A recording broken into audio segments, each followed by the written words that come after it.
தவறான வழியில் போகிறீர்கள், உங்களை விஜய் நடு ரோட்டில் நிறுத்தப் போகிறார். நான் இன்னைக்கு இல்ல என்றைக்கோ சொன்னேன்.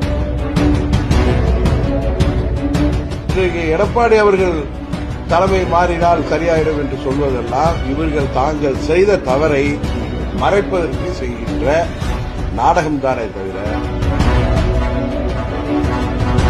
இந்த கடினமான சூழ்நிலையிலும் நாங்கள் அவர்களுக்கு உறுதுணையாக இருக்கிறோம். இன்றைக்கு அவர்கள்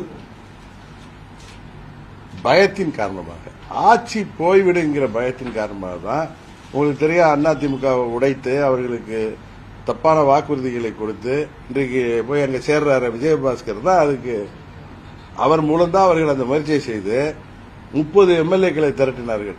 அன்றைக்கு திரு இபிஎஸ் அவர்கள் 17 எம்எல்ஏக்களுடன் சென்று அங்க சட்டமன்றத்தில் லெட்டர் கொடுத்ததும் கட்சியின் தலைமை கொடுக்கிற லெட்டர் தான் நிற்கும். அதுபடிதான் அந்த கட்சியோட விப்புங்கிற கொரோனாலாம் திறந்திருக்க முடியும். தெரிஞ்சது 5 பேர் வந்தாங்க. அப்புறம் இவர்களே அன்றைக்கு ஆதரவு கொடுத்தார்கள். தவறான ஒரு முடிவு எடுத்தார்கள். அன்றைக்கே சொன்னேன், தவறான வழியில் போகிறீர்கள், உங்களை விஜய் நடு ரோட்டில் நிறுத்தப் போகிறார். நான் இன்னைக்கு இல்ல என்றைக்கோ சொன்னேன். ஜூன் மாசமே சொன்னேன், இல்ல மே மாசமே சொன்னேன். இவங்க போய் ஆதரவு அளித்தது மாபெரும் தவறு. ஏன்னா இவர்கள்லாம் அம்மாவின் தொண்டர்கள், அம்மாவால் அறிமுகப்படுத்தப்பட்டவர்கள். இவர்கள் பல பேர் 3 முறை 4 முறை 5 முறை சட்டமன்ற உறுப்பினராக இருந்து பல முறை அமைச்சர்களாக இருந்தவர்கள். அவர்கள் தலைமை மீது அவர்களுக்கு அதிருப்தி இருந்தால் அவர்கள் கட்சியிலே இருந்து அதற்காக அவரோடு பேசி அதை தீர்ப்பது தான் நியாயமாக இருக்கும். அதை விட்டுவிட்டு அன்றைக்கு கட்சியின் நிலைப்பாட்டுக்கு எதிராக தவேகாவுக்கு ஆதரவாக அன்றைக்கு ஆதரவளித்த காரணத்தினால்தான் இன்றைக்கு அவர்கள் கஷ்டங்களை அனுபவித்து வருகிறார்கள்.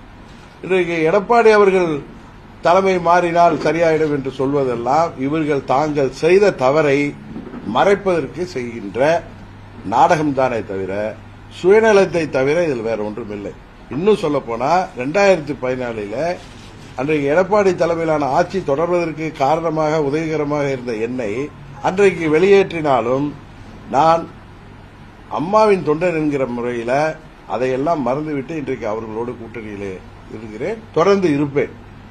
நாங்கள் ஆதாயத்துக்காக, அரசியல் ஆதாயத்துக்காக கட்சி நடத்துபவர்கள் அல்ல. ஆட்சி அதிகாரம் முக்கியம்தான். அதே நேரத்தில் நாங்கள் எல்லாம் அம்மாவின் தொண்டர்கள் என்ற ஒரு புள்ளியில நாங்கள் அவர்களோடு எந்தவித மனமாச்சரியத்திற்கும் இடமில்லாமல், எந்தவித மாற்று எண்ணம் இல்லாமல் நாங்கள் அம்மா மக்கள் முன்னேற்ற கழகம் அதிமுக கூட்டணியில இடம்பெற்றுக் கொண்டிருக்கிறது. இந்த கடினமான சூழ்நிலையிலும் நாங்கள் அவர்களுக்கு உறுதுணையாக இருக்கிறோம். ஆனால்